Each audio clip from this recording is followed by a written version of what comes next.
భార్యని ఎలా డీల్ చేయాలో తెలియక ఈరోజు మన భారతదేశంలో ఎక్కువగా విడాకులు జరుగుతున్నాయి. ఆడవాళ్ళందరూ ఏంటి అంటే వాళ్ళ అమ్మా నాన్న వదిలేసి, వాళ్ళ ఇంటికాడ పుట్టింటోళ్ళు అందరినీ వదిలేసి మీ ఇంటికి వస్తారు. మీ ఇంటికి వచ్చిన తర్వాత ఆ అమ్మాయి యొక్క ఆలోచనలన్నీ ఎలా ఉంటాయి అంటే తన కోరికలు, తన ఆశయాలు, తన డ్రీమ్స్ అన్నీ కూడా నువ్వు నెరవేర్చాలి, నీ మీద తన బాధ్యత అంతా పెట్టుకుంటుంది. బయట మీరు పులులు, బయట మీరు సింహాలే, మగాళ్ళందరూ మొగుళ్ళందరూ, నేను కాదన్ను. కానీ ఆడవాళ్ళు అంటే, ఆడపిల్ల అంటే దేవతతో సమానం.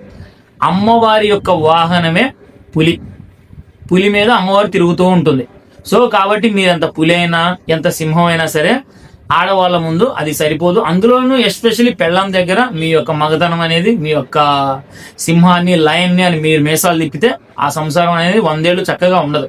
తనకి కనీసం ఒక చీరైనా కొనిపెట్టాలి. అది కూడా మీరు చేయలేకపోతే, కనీసం ఈ రోజు నువ్వు వండిన కూర బాగుంది, ఈ రోజు ఎందుకో నువ్వు స్మైల్ చేస్తూ ఉంటే చాలా బాగుంది, ఈ రోజు నేను బయటికి వెళ్తూ ఉంటే నువ్వు ఎదురొచ్చావు కదా, నాకు ఈ రోజు పని బాగా జరిగింది అని మగవాడు యూజ్ చేసే మాటల వల్ల ఆడవాళ్ళు ఎంతో ఉప్పొంగిపోతారు. మీరు వాళ్ళ హృదయాలు గెలుచుకోవాలి అంటే మీరు వాళ్ళకి నగలు కొనియాల్సిన అవసరం లేదు, చీరలు కొనియాల్సిన అవసరం లేదు.